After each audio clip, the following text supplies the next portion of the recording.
भैया light of कर दीजिए।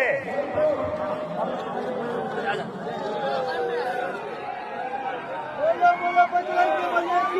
7, 6, 5, 4, 3, 2, 1।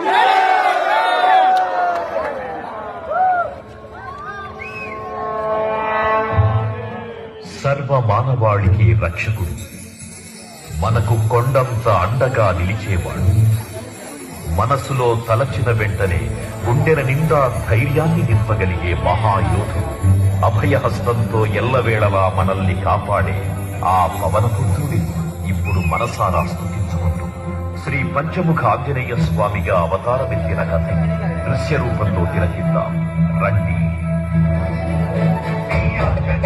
ప్రసన్నాంజనేయం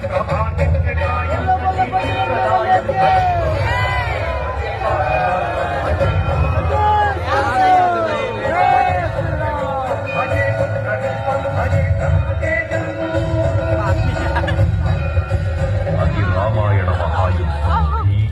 శ్రీరామచంద్రుని సారథ్యం వానర సైన్యంతో విజృంభిస్తూ లక్ష్మణస్వామి తనతో పోరాటం చేస్తున్న రావణుడి కుమారుడు ఇంద్రజిత్ తలని బాణంతో ఒక్క వేటుతో వేరు చేశాడు.